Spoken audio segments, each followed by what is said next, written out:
کہ اب ان کافروں کو زکوٰۃ دینا جائز نہیں ہے، کہ اللہ نے اسلام کو مضبوط کر دیا، اسلام کو شوکت عطا فرما دی، اسلام کی جو ابتدا میں کمزوری تھی وہ دور فرما دی، تو اب ان کو دینا جائز نہیں ہے۔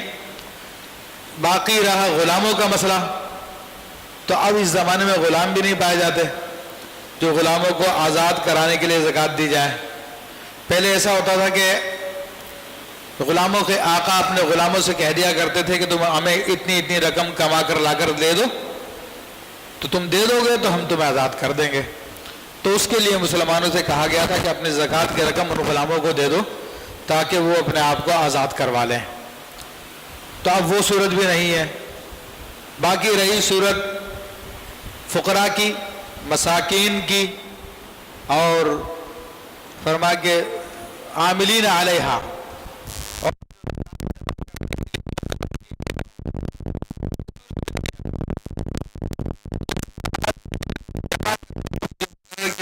وہ حاکم اسلام کی طرف سے مقرر کیے جاتے تھے، جو مسلمانوں کا امیر المومنین ہوتا تھا اس کی طرف سے مقرر کیے جاتے تھے۔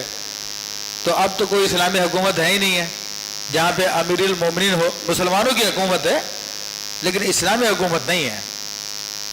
جس طرح کہ مسلمانوں کا بینک بھی بنا تھا، مسلم کمرشل بینک، جو قائد اعظم نے بنوایا تھا، وہ جس دن بنا تھا تب بھی سودی تھا اور آج بھی سودی ہے۔ تو آج تو ان لوگوں کو یعنی مسلم کے نام سے ہی نفرت ہوگی، ان لوگوں نے اب اس کا نام بھی تبدیل کر دیا، اس کا نام کر دیا MCB بینک، مسلم کمرشل بینک کا نام چینج کر کے MCB بینک کر دیا انہوں نے، تاکہ لوگ سمجھ لیں کہ یہ وہی بینک ہے لیکن مسلم کا نام بھی نہ ہے۔ تو مسلمانوں کی حکومت ہونا اور بات ہے، اسلامی حکومت ہونا اور بات ہے۔ تو اسلامی حکومت میں جو امیر المومنین ہے وہ زکوٰۃ کے لیے اگر مقرر کرے کسی کو جمع کرنے کے لیے تو اس کو پھر اس میں سے زکوٰۃ کی رقم دی جا سکتی ہے بطور تنخواہ کے۔ لیکن اس زمانے میں بعض لوگوں نے بھی یہ کاروبار بنایا ہوا کہ زکوٰۃ جمع کرنے کے لیے، صدقے جمع کرنے کے لیے باقاعدہ پرسنٹیج پہ لوگ رکھے ہوتے ہیں کہ تم اتنا مطلب چندہ کر کے لاؤ گے تو 50% تمہارا ہوگا، یا بعض جگہ 60% تمہارا 40% ہمارا۔ تو آپ نے دیکھا ہوگا سفر کرتے ہوئے جنگلوں کے بیچ میں لوگ اسپیکر لے کے بیٹھے ہوئے ہیں، صبح سے شام تک مسجد بن رہی ہے، اللہ کا گھر تیار ہو رہا ہے، اے مومنو خدا کے واسطے یہاں پر کچھ دیتے جاؤ، اور یہ اور وہ، یہ تنخواہ پہ چل رہا ہوتا۔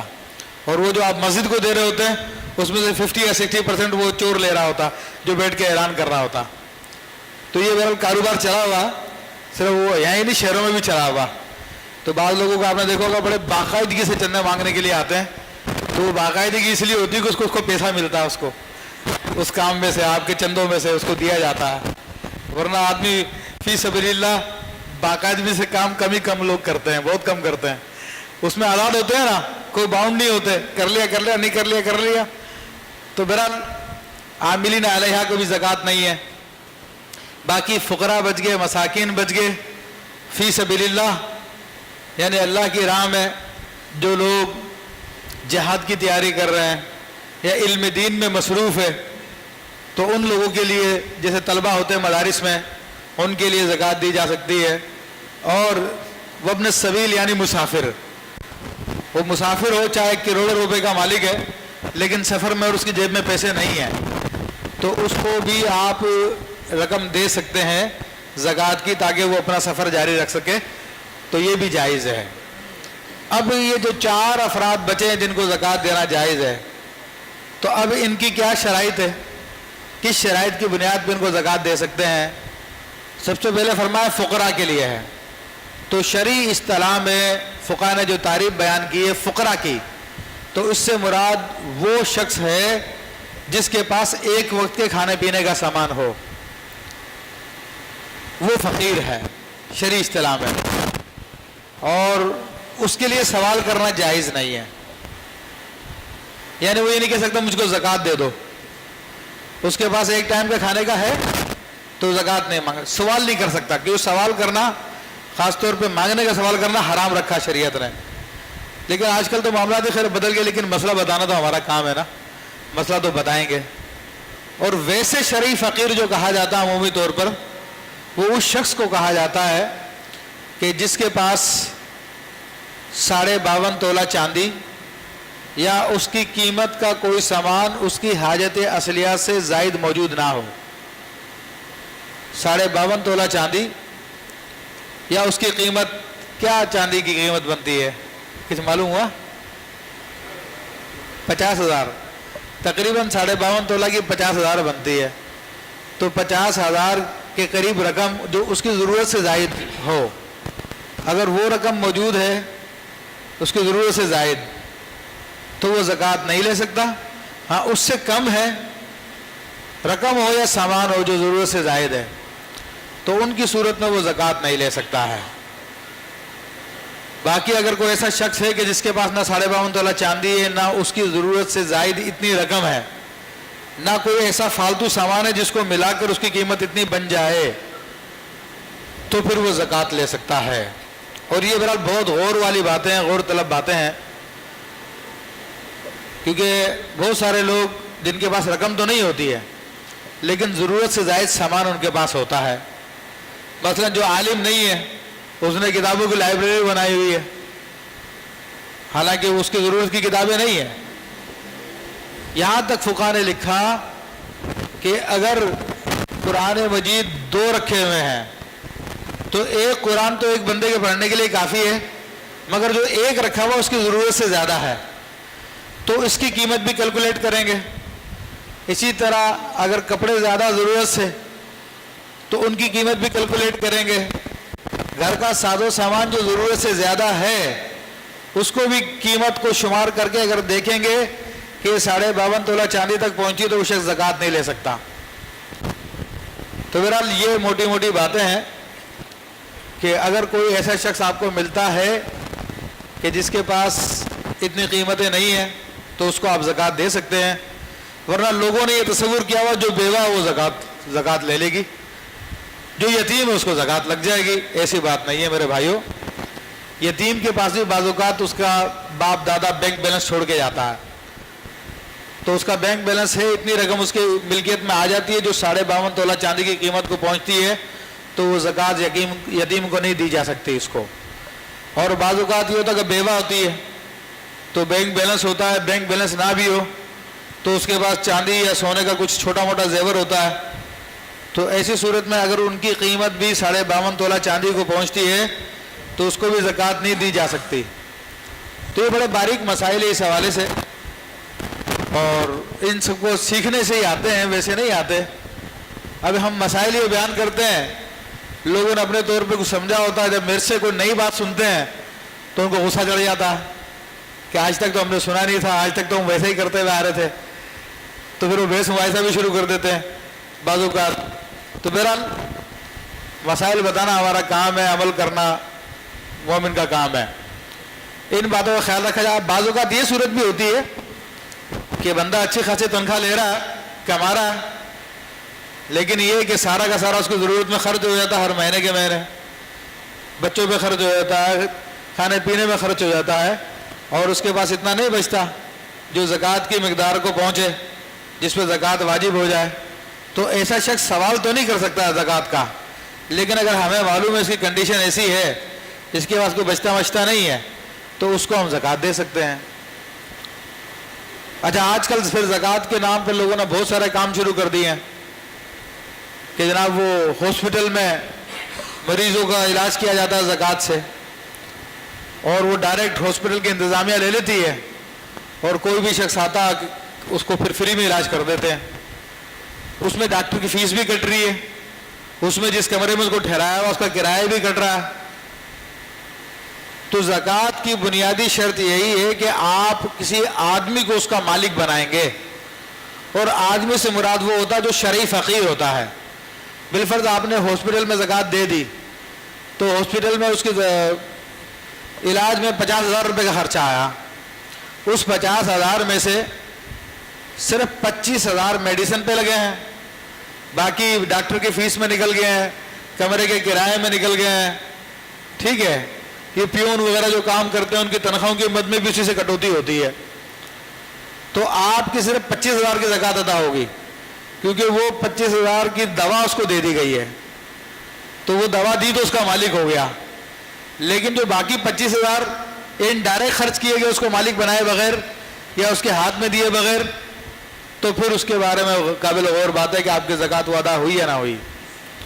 اور اسی طرح آج کل لوگوں نے، پہلے تو یہ تھا کہ دینی تعلیم کو لوگ سپورٹ کرتے تھے تاکہ لوگ دین کی تعلیم سیکھیں اور علماء بنے، حافظ قرآن بنے، تو اب اسکول والے بھی اس میدان میں کود آئے ہیں، تو باقاعدہ جو ہے بورڈ لگے تو ہورڈنگ لگی ہوتی ہے، ایک بچہ اسکول چلا جائے گا، آپ کے زکوٰۃ کے پیسوں سے، کتنی عظیم بات ہے۔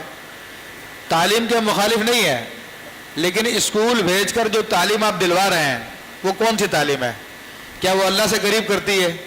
کیا وہ دین سے قریب کرتی ہے؟ اس زمانے میں ہمارے یہاں پہ جو نصاب چل رہا ہے وہ سارا کا سارا اسلام دشمنی پہ چل رہا ہے، وہ سارا کا سارا کافروں کی ڈکٹیشن پہ چل رہا ہے۔ ہمارے یہاں پر جہاد کے جو بھی سبق تھے پہلے کتابوں میں، اردو کی کتابوں میں، وہ بھی نکال دیے گئے ہیں، سارے کے سارے جہاد کے چیپٹر نکال دیے گئے ہیں۔ اور پھر سوشل اسٹڈیز کے نام پر ہمارا بچہ جو 10 سال کا، 11 سال کا ہے، 12 سال کا ہے، اس کو جناب ہندو مت کے بارے میں بتا رہے ہیں، بدھ مت کے بارے میں بتا رہے ہیں، کرسچینٹی کے بارے میں بتا رہے ہیں، جوڈائزم کے بارے میں، یہودیت کے بارے میں بتا رہے ہیں، اور اتنا ہی اسلام کی تعلیم دے رہے ہیں۔ تو اب یہ جو بچہ کچا ذہن ہے اس کو اسلام سکھانا چاہیے، یہودیت یا عیسائیت کا تعارف کرانا چاہیے؟ تو ہم لوگ تو سوئے ہوئے ہیں، ہماری جڑیں کیسے کاٹے جا رہی ہے ہمیں پتہ بھی نہیں ہے۔ یہ ہمارے عیاش حکمران جن کو ہم ووٹ دیتے ہیں، اسمبلیوں میں پہنچاتے ہیں، یہی سارے کے سارے کام کر رہے ہیں، اور لوگوں کو خوش رکھتے ہیں، او بڑا کام کر رہے ہیں ہمارے یہ اور وہ۔ تو اب ایسوں کو زکوٰۃ دو گے آپ، اس کام کے لیے زکوٰۃ دو گے تو آپ کی مرضی ہے۔ اور ایک وہ شخص ہے جو قرآن پڑھ رہا ہے اور اللہ کا دین سیکھ رہا ہے، اب آپ خود سوچ لیجیے زکوٰۃ کا آپ کا مستحق کون ہے، زکوٰۃ کا اہل کون ہے، آپ اندازہ کر لیجیے۔ تو میرا یہ مختصر سی بات ہے، میں نے ذکر کی۔ اب چونکہ ٹائم کم ہے، ماہ رمضان المبارک کے استقبال کے حوالے سے ہم گفتگو کرتے ہیں۔ ایک حقیقت ہے جس کو میں بیان کرنا چاہتا ہوں کہ آج کل ہمارے یہاں پہ یہ 10-15 سالوں کے اندر الوداع ماہ رمضان تو کی جاتی ہے، لیکن استقبال ماہ رمضان نہیں کیا جاتا۔ آپ نے دیکھا کسی مسجد میں ہو رہا ہے استقبال ماہ رمضان؟ کہیں آپ نے تیاری دیکھی ہے؟ لوگوں کو بلایا جاتا ہے؟ نہیں بلایا جاتا ہماری مسجدوں میں۔ ہاں، الوداع کے لیے بڑے شور شرابے کیے جاتے ہیں۔ تو پہلی بات تو یہ کہ الوداع کے بارے میں کوئی ایک ضعیف حدیث بھی لا کے دکھا دیں کہ جس میں رسول اللہ صلی اللہ علیہ وسلم نے فرمایا ہو کہ الوداع ماہ رمضان، یا کسی صحابی نے یہ کام کیا ہو، یا کسی تابعی نے یہ کام کیا ہو، تبع تابعین نے کیا ہو، کسی اولیاء امت نے کیا ہو یہ کام۔ کوئی ایک حدیث، کوئی ایک روایت مجھے لا کے دکھا دے الوداع ماہ رمضان کی۔ کوئی حدیث نہیں ہے، کوئی آیت نہیں ہے، بلکہ الوداع کے لیے جو الفاظ بولے جاتے ہیں وہ جھوٹ پہ مبنی ہوتے ہیں۔ تیرے عاشق مرے جا رہے ہیں، اور جناب سینہ پھٹ رہا ہے، برا حال ہو رہا ہے ہمارا، حالانکہ ایسا حال تو نہیں ہوتا۔ تو اللہ کے گھر میں کھڑے ہو کے جھوٹ بولتے ہیں ایک تو۔ پھر اللہ نے ہمیں عید کی خوشی دی ہے کہ مومنو تم نے محنت کی ہے تو تمہیں خوشی منانا ہے۔ اب وہ خوشی منانے کے بجائے وہ غم و اندور ایک نوحہ اور مجلس کی کیفیت یہاں پہ بنا لیتے ہیں، تو جس کا کسی حدیث سے کوئی ثبوت نہیں ہے، نہ قرآن کی آیت سے۔ میں چیلنج کر رہا ہوں، یہ تمام لوگ الوداع ماہ رمضان کے جو روایتی ان سب کو چیلنج کر رہا ہوں کہ کسی اللہ کے ولی کی کوئی روایت لے آئیں، کسی حدیث کو لے آئیں، کسی فقہ کی کتاب کو لے آئیں، کسی قرآن کی آیت کو لے آئیں۔ چیلنج ہے سب کو، جہاں جہاں تک میری آواز جا رہی ہے۔ یہ ایک بدعت ہے جو چند سالوں سے لوگوں نے شروع کی ہے، ورنہ اس کا کوئی وجود نہیں ہے۔ پاک و ہند کے عظیم فقیہ، بلکہ دنیا کے عظیم فقیہ، امام اہل سنت، مجدد دین و ملت، الشاہ امام احمد رضا خان علیہ رحمت الرضوان سے جب پوچھا گیا کہ حضور یہ الوداع کرنا کیسا ہے، تو کہا کوئی ثبوت نہیں ہے اس کا۔ کہا اس کی اجازت ہے؟ کہا اس کے الفاظ دیکھے جائیں گے، الفاظ کیا ہے، اور اگر درست بھی الفاظ ہو تو صرف اتنی اجازت ہے کہ عید کے خطبے میں الوداع یا شہر رمضان کہہ دیا جائے، وہ بھی عید کے خطبے میں کہ اے رمضان کے مہینے تجھے الوداع ہو. تو ہمارے یہاں پہ تو میرے خیال 21 سے ہی شروع کر دیتے ہیں فنکار لوگ آ کر, تاکہ لوگوں کو دکھائیں کہ میں کیسا پڑھتا ہوں. میں اپنی فنکاری دکھاتے ہیں رات کے نام پر, الوداع کے نام پر. دور دور سے بلائے جاتے ہیں باقاعدہ, یار یہ بڑے اچھے الوداع پڑھتا, یہ بڑا لوگوں کو رلائے گا. تو یہ کام کیے جاتے ہیں. حالانکہ میں نے بتا دیا آپ کو, فقہ کی بات بھی بتا دی. عید کے خطبے میں نے نہیں پڑھا تو بعض لوگوں نے اعتراض کیا کہ انہوں نے الوداع نہیں بولا. ارے بھائی تم کیوں بولوں میں الوداع؟ کوئی رسول اللہ کا حکم ہے, کوئی قرآن کی آیت ہے, کوئی فقہ کرام نے اس کو لکھا, تم بولو. تم مجھ سے دین سیکھ رہے ہو, مجھے دین سکھا رہے ہو. مجھے تو ڈائریکٹ نہیں کہا, لیکن پیچھے سے باتیں بنائی لوگوں نے. مجھے اطلاع ملی اس کی, لیکن میں نے کہا چلو چھوڑو, لیکن اب بات وضاحت کرنے کی بات آ رہی ہے تو اس لیے میں وضاحت کر رہا ہوں. اس کے برعکس استقبال ماہ رمضان, ماہ رمضان کا استقبال کرنا, یہ رسول اللہ صلی اللہ علیہ وسلم کی سنت مبارکہ ہے, جس کو ہم چھوڑ کے بیٹھے ہوئے ہیں, جس کو ہم نہیں کرتے ہیں. اس کو کریں, اس میں ثواب ہے. رسول اللہ صلی اللہ علیہ وسلم کی سنت جو کہ مردہ ہو گئی ہو, جس کو لوگوں نے عمل کرنا چھوڑ دیا ہو, تو اس کے بارے میں حدیث شریف میں آتا کہ من احیا سنتی عند فساد امتی, میری امت کے فساد کے زمانے میں جو میری ایک سنت کو زندہ کر دے گا, فَلَهُ أَجْرُ مِئَةُ شَهِيدٍ, اس کے لیے 100 شہیدوں کا ثواب ہے. حدیث شریف میں آپ کو سناتا ہوں. بیہقی میں امام بیہقی نے شعب الایمان میں حدیث شریف بیان کی ہے. مشکات شریف میں حدیث شریف موجود ہے, دیگر کتابوں میں حدیث شریف موجود ہے کہ رمضان کے آنے سے پہلے, جبکہ شعبان کا آخری دن تھا, اس دن رسول اللہ صلی اللہ علیہ وسلم نے خطبہ دیا, یا آخری ایام تھے شعبان کے, تو اس میں سرکار دو عالم صلی اللہ علیہ وسلم نے جو خطبہ دیا وہ میں سنا رہا ہوں آپ کو. اور یہی ماہ استقبال, یہ رمضان المبارک کا استقبال ہے. آپ علیہ الصلوۃ والسلام فرماتے ہیں, ان سلمان الفارسی رضی اللہ تعالیٰ عنہ, سیدنا سلمان فارسی رضی اللہ تعالیٰ عنہ سے روایت ہے, قال خطبنا رسول اللہ صلی اللہ علیہ وسلم فی آخر یوم شعبان, کہ نبی علیہ الصلوۃ والسلام نے شعبان کے آخری دن ہم سے خطاب فرمایا, ہمیں خطبہ دیا. یا ایھا الناس, اے لوگو, قد اذلکم شہر عظیم, اے لوگو تم پر بڑی عظمت والا مہینہ سایہ فگن ہو چکا ہے. اب اندازہ کر لیجئے جو مہینہ آ رہا ہے اس کی کتنی عظمت ہے, اور آنے کی تیاری اور خوشی ہے, جانے کا کوئی غم کہیں سے ثابت نہیں ہے. تو فرمایا کہ شہر عظیم, اور جس کو اللہ کے رسول عظمت والا کہے تو اس کی عظمتوں کو کوئی تصور کر سکتا ہے؟ کوئی نہیں کر سکتا. شہر مبارک, بہت برکت والا مہینہ ہے. یہ لوگوں کو تیار کیا جا رہا ہے کہ آنے والی چیز کی اہمیت بتا دی جائے تاکہ اس کی تیاری کر کے اس میں نیک کام کر سکیں. فرمایا کہ شہر فیہ لیلۃ خیر من الف شہر, یہ ایسا مہینہ ہے جس میں ایک رات 1000 مہینوں سے بہتر ہوتی ہے, اور وہ شب قدر کی رات ہے. جعل اللہ صیامہ فریضہ, اللہ نے اس مہینے کے روزے فرض کر دیے ہیں.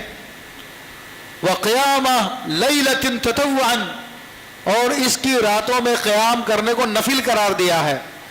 یہ جو ہم تراویح کی صورت میں حافظ کے پیچھے کھڑے ہو کر قرآن پاک سنتے ہیں, یہ بڑی نیکی کی بات ہے کہ اللہ کی مقرر کردہ یہ نفل ہے, یہ اللہ کا مقرر کردہ نیکی ہے. فرمایا کہ من تقرب فیہ بخصلۃ من الخیر, کہ جو اس مہینے میں کوئی بھی کسی بھی قسم کی نیکی کر کر اللہ کا قرب حاصل کرے گا, فرمایا کہ کان کمن ادى فریضۃ, تو گویا کہ اس نے ایک فرض ادا کیا ہو. یعنی رمضان کے مہینے میں نفل کا ثواب فرض کے برابر کر دیا جاتا ہے. اور فرمایا ومن ادى فریضۃ فیہ, اور جو اس میں کوئی فرض ادا کرتا ہے, کان کمن ادى 70 فریضہ فیما سواہ, تو ایسا ہی ہے گویا کہ اس نے کسی اور مہینے میں 70 فرض ادا کیے ہوں. اور آپ کو پتا ہے ایک فرض کا کتنا ثواب ہے؟ فرض کے ثواب کا ہم اندازہ نہیں کر سکتے. ساری زندگی کی نفلیں لگا دیں اور جو فرض کی آپ تکبیر تحریمہ کہتے ہیں وہ افضل ہے ساری نفلوں سے، جو زندگی بھر نفلیں پڑھتا رہے. اور ایک آدمی جو فرض کی تکبیر تحریمہ کہتا ہے اللہ اکبر، صرف یہ اللہ اکبر کہنا اس نفلوں سے بہت بہتر ہے. تو ہمارے لوگ تو نفلیں بہت پڑھتے ہیں، فرض نہیں پڑھتے. شب قدر میں ساری رات لگے رہیں گے نافل پڑھنے میں، لیکن وہ جو ذمہ داری ہے فرض کی، جس کی ایک تکبیر تحریمہ بھی تمہاری ساری رات کی نفلوں سے بہتر ہے، وہ ادا کرنے کے لیے تیار نہیں ہے. تو یہ بھی شیطان کی چال ہوتی ہے کہ اول تو نیکی کرنے نہیں دیتا، اور جب بندہ نیکی کرنے آئے تو اعلیٰ نیکی سے روک کر اس کو ادنا نیکی پہ لے آتا ہے. تو فرض ادا کرنا چاہیے اس رات میں بھی. اگر تم کرنے آ رہے ہو، نفلیں پڑھنے آ رہے ہو، اگر پرانے قرضے ہیں تمہارے ذمے میں قضا نمازی، تو ان کو ادا کرو تم نفلیں پڑھنے کے بجائے. لیکن بہرحال فرمایا کہ شہر الصبر، یہ صبر کا مہینہ ہے. اور صبر کیا چیز ہے؟ سرکار دو عالم صلی اللہ علیہ وسلم فرماتے ہیں ویسے صبر سے کیا مراد ہے کہ انسان روزہ رکھتا ہے اس مہینے میں تو گرمی برداشت کرتا ہے، پیاس برداشت کرتا ہے، بھوک برداشت کرتا ہے، اور بہت سارے کاموں کی عادت ہوتی ہے ان کاموں کو چھوڑنا پڑتا ہے، پابندیاں برداشت کرتا ہے، تو اس پر انسان صبر کرتا ہے. تو فرمایا کہ صبر کا مہینہ ہے. فرمایا کہ وہ صبر ثواب الجنہ، اور صبر کیا ہے؟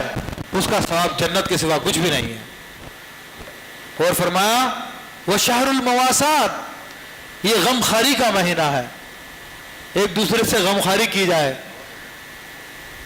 یعنی دیگر مسلمان بھائیوں کا خیال رکھا جائے، دیکھا جائے کہ وہ غریب مسکین تو نہیں ہے، وہ ہو تو اس کی مدد کی جائے. تو اس کو غم خاری کا مہینہ قرار دیا ہے. وہ شہر یزاد فیہ رزق المومن، اور یہ وہ مہینہ ہے جس میں مومن کا رزق بڑھا دیا جاتا ہے.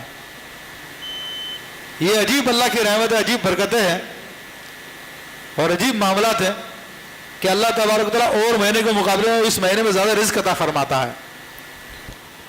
فرمایا کہ من فطر فیہ صائما، جو کوئی شخص اس رمضان المبارک کے مہینے میں کسی روزے دار کو روزہ افطار کروا دے، کان لہ مغفرۃ لذنوبہ، تو یہ روزہ افطار کرا دینا اس کے گناہوں کی مغفرت کا ذریعہ ہے، اس کے گناہ بخش دیے جائیں گے. وَأُتِقَ رُقَبَتُهُ مِنَ النَّارِ، اور اس کی گردن جہنم سے آزاد کر دی جائے گی. اب اندازہ کر لیے کیسا عظیم مہینہ آ رہا ہے. اس کی قدر کیجئے میرے بھائیوں، اس کو سمجھیے، اس کی اہمیت کو جانیے، اس کے ایک ایک لمحے کی قدر کیجئے. وَكَانَ لَهُ مِثْلُ أَجْرِهِ مِنْ غَيْرِ أَنْ يَنْقُصَ مِنْ أَجْرِهِ شَيْءٌ، اور روزہ افطار کروانے والے کو اتنا ہی ثواب ملے گا جتنا کہ روزہ رکھنے والے کو ثواب ملا ہے. اس طرح سے کہ روزہ رکھنے والے کا ثواب بھی کم نہیں ہوگا اور اس کو بھی اتنا ثواب مل جائے گا. یہ نہیں ہے کہ روزہ افطار کرنے کا ثواب تھوڑا ڈیوائڈ ہو کے اس کے پاس آ جائے گا. نہیں، اللہ کے پاس بہت ثواب ہے، اس کو پورا ملے گا روزہ رکھنے والے کو، مگر اس کو بھی اس کے برابر مل جائے گا اللہ کی عطا سے، اللہ کے فضل سے. اب چونکہ صحابہ کرام میں غربت کا زمانہ تھا، اور ایسا زمانہ تھا میرے بھائیوں کہ بعض صحابہ کرام کا تو یہ حال ہوتا تھا کہ رہنے کے لیے گھر نہیں ہوتا تھا. سردیوں کی راتوں میں زمین میں گڑھا کھود لیا کرتے تھے اور گڑھے میں جا کے پوری رات گزار لیا کرتے تھے. خود رسول اللہ صلی اللہ علیہ وسلم کا ظاہری حال کیا تھا؟ ایک مرتبہ ایک مہمان آ گیا اور آ کر عرض کی مجھے بھوکا ہوں، کھانا کھلائیے. تو حضور نے اپنی ایک زوجہ محترمہ کے گھر پہ کسی کو بھیجا، کہا جاؤ پوچھو کچھ کھانا وانا ہے. تو انہوں نے کہا کہ اللہ کی قسم جس نے آپ کو نبی بنا کے بھیجا، گھر میں پانی کے سوا کچھ بھی نہیں ہے. 9-10 ازواج مطہرات تھی، سب کے گھر میں بھیجا اور سب کے گھر میں یہی جواب ملا کہ گھر میں پانی کے سوا کچھ بھی نہیں ہے. اب اندازہ کر لیجئے. پھر سرکار دو عالم صلی اللہ علیہ وسلم نے صحابہ جو بیٹھے ہوئے تھے ان سے اعلان کیا، کون ہے جو اس کی مہمان نوازی کرے گا؟ حضرت طلحہ رضی اللہ تعالیٰ نے کہا یا رسول اللہ میں کروں مہمان نوازی۔ اب حضرت طلحہ اس کو اپنے گھر لے جاتے ہیں۔ اب ان کا حال دیکھیے، تم اپنی بیوی سے پوچھتے ہیں مہمان لے کر آؤ، کچھ کھانے پینے کے لیے ہے؟ کہا اللہ کی قسم چھوٹے بچوں کے کھانے کے سوا کچھ بھی نہیں ہے، میرے تمہارے لیے بھی نہیں ہے کھانے کے لیے۔ کہا ایسا کرو بچوں کو پہلا پھسلا کے سلا دو۔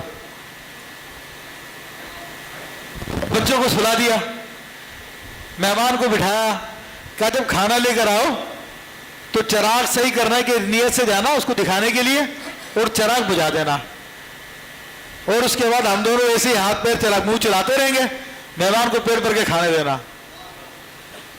تو وہی کیا، انہوں نے جا کے چراغ بند کر دیا، اندھیرا ہو گیا، مہمان کھاتا رہا، یہ ایسے ہی ظاہری طور پہ دکھاوے کے لیے منہ چلاتے رہے۔ صبح جب حضور کی بارگاہ میں پہنچتے ہیں تو حضور فرماتے کہ ابو طلحہ اللہ کو تمہاری مہمان نوازی بہت پسند آئی۔ آپ اندازہ کیجئے صحابہ کا یہ حال تھا۔ ایسے ہیں صحابہ کرام جن سے آج دین ہم کو پہنچا ہے۔ تو ان میں سے بعض نے عرض کی یا رسول اللہ صلی اللہ علیہ وسلم قلنا یا رسول اللہ لیس کلنا نجد ما نفطر به الصائم، اے اللہ کے حبیب صلی اللہ علیہ وسلم ہم میں سے ہر ایک کے پاس اتنا مال تو نہیں ہے کہ روزہ دار کو ہم روزہ افطار کروا دیں، ہمارے پاس تو خود کھانے کے لیے نہیں ہوتا، روزہ دار کو کیا کھلائیں گے؟ اب قربان جائیے اللہ کی رحمت پہ، اللہ کے حبیب پر۔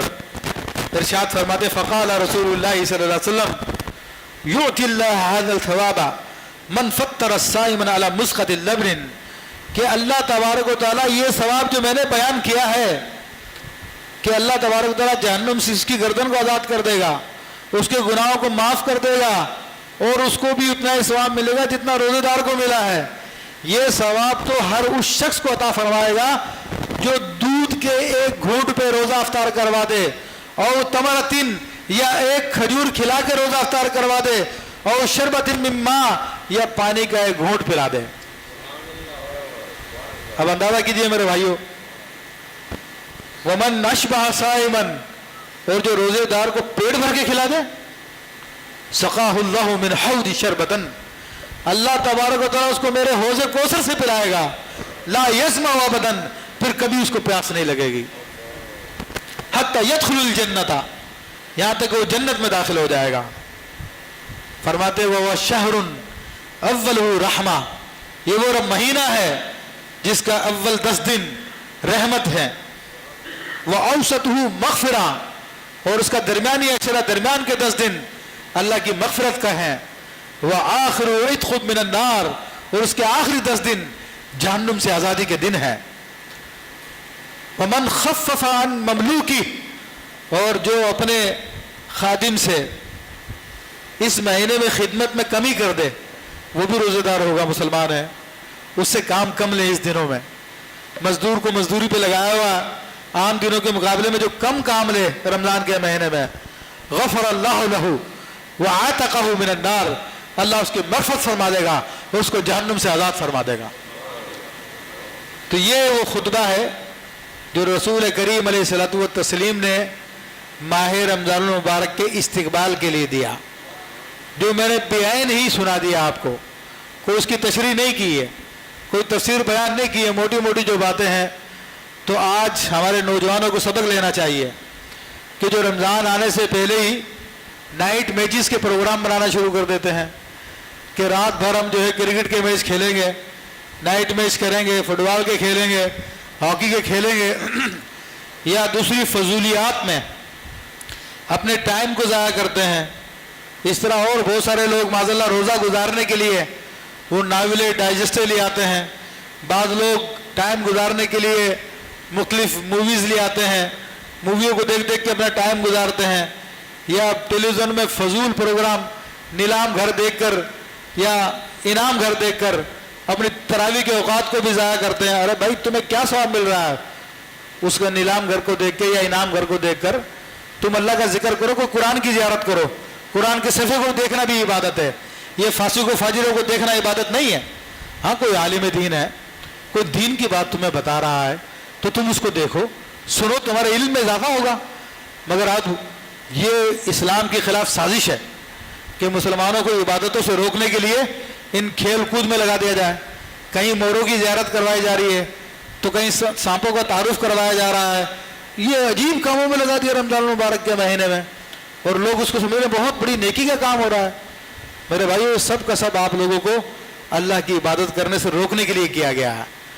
اللہ کے رسول صلی اللہ علیہ وسلم نے جو آپ کو نیکیاں بتائی ہیں, آپ ارادہ کیجئے اپنے دل میں کہ انشاءاللہ اس ماہ رمضان المبارک میں کم از کم ایک قرآن ضرور ختم کریں گے. روزانہ ایک پارہ پڑھیں, ایک قرآن کی ذمہ داری اپنے اوپر لگا لیجئے, اور اس رمضان المبارک میں ارادہ کر لیجئے انشاءاللہ تبارک و تعالی حضور صلی اللہ تعالی علیہ وسلم پر روزانہ کم سے کم جو ہے 30,000 درود ضرور پڑھیں گے, 1,000 مرتبہ روزانہ پڑھ کر. اگر یہ نہیں کر سکتے تو روزانہ 100 تو کر لیجئے کہ 100 مرتبہ کریں گے تو مہینے میں 3,000 بن جائیں گے. ویسے 313 کا عدد بنا لیجئے, یہ بہت زبردست عدد ہے کہ 313 ضرور پڑھیں گے ہر روز. یہ اپنی عادت بنا لیں, اور یہ ارادہ کر لیجئے میرے بھائیوں کہ اب تک کی پچھلی جتنی نمازیں ہماری باقی رہتی ہیں, رمضان المبارک میں ہم لوگ ان نمازوں کو قضا کرنے کی کوشش کریں گے. یہ جو ہماری نمازیں جو ہم نفلیں پڑھتے ہیں, جس طرح کہ ظہر کے بعد آخر میں 2 رکعت نفل ہوتے ہیں, یا یہ کہ مغرب کے بعد 2 رکعت نفل ہوتے ہیں, یا عشاء میں 4 رکعت نفل ہوتے ہیں, تو ان نفلوں کے بجائے آپ اپنی قضا نمازیں پڑھ لیں. سنتیں پڑھیں, فرائض پڑھیں, واجبات پڑھیں, اور جو قضا وہ پڑھ لیں آپ. تو کم سے کم ارادہ یہ کر لیں کہ روزانہ کم از کم ایک دن کی قضا نماز ضرور پڑھیں گے جو رہ گئی ہے, اور ایک دن کی 20 رکعتیں بنتی ہیں. 2 فجر, 4 ظہر, 4 عصر, 3 مغرب, 4 عشاء, 3 وتر, ٹوٹے ملائیں تو 20 رکعت بن جائے گی. تو یہ ماہ رمضان المبارک کی استقبال میں نیت کر لیجئے کہ انشاءاللہ تبارک و تعالی اپنے ایک دن کی قضا نماز ایک دن میں ضرور ادا کریں گے. اسی طرح میرے بھائیو ارادہ کر لیجئے آج کے دن انشاءاللہ تبارک و تعالی اس ماہ رمضان المبارک میں اللہ تبارک و تعالی نے جتنا بھی ہمیں دیا ہے اس میں سے ہم کچھ نہ کچھ اللہ کی راہ میں خرچ کریں گے, کسی غریب کی مدد کریں گے, کسی فقیر مسکین کی مدد کریں گے. یہ نیت کر لیجئے, اللہ آپ کے روزی میں اضافہ فرمائے گا. اور اسی طرح ارادہ کر لیجئے کہ پورے رمضان المبارک میں انشاءاللہ تبارک و تعالی کسی سے ہم جھگڑا نہیں کریں گے, بدتمیزی نہیں کریں گے, کسی کو گالی نہیں دیں گے انشاءاللہ تبارک و تعالی. یہ ارادہ کر لیجئے میرے بھائیوں, اور یہ ارادہ کر لیجئے کہ انشاءاللہ تبارک و تعالی کم از کم روزانہ 100 مرتبہ لا الہ الا اللہ وحدہ سبحان اللہ وبحمدہ سبحان اللہ والحمدللہ ولا الہ الا اللہ واللہ اکبر کا ورد کریں گے ہم. اسی طرح میرے بھائیو یہ اچھی اچھی نیتیں کر لیجئے. یہ ماہ رمضان المبارک ہے, اور اس ماہ رمضان المبارک میں نیکیوں کی نیت کیجئے. آپ کاروباری ہیں تو رزق حلال بھی کمائیں, وہ شریعت نے منع نہیں کیا, لیکن یہ نیت کر لیجئے کہ اپنے کاروبار میں بالکل بے ایمانی نہیں کریں گے, چور بازاری نہیں کریں گے, فراڈ نہیں کریں گے. تو یہ ماہ رمضان المبارک کا استقبال ہے, اور یہ سنت سے ثابت ہے. ورنہ الوداع کسی سنت میں نہیں ہے, کسی آیت میں نہیں ہے, کسی اللہ کے ولی سے ثابت نہیں ہے, کسی فتاوہ میں ثابت نہیں ہے جو معتمد علیہ فتاوہ ہے. اللہ تبارک و تعالیٰ میں سنت پہ عمل کرنے کی توفیق عطا فرمائے, اور ہر قسم کی بدعتوں سے بچائے. آمین بجاہ النبی الامین.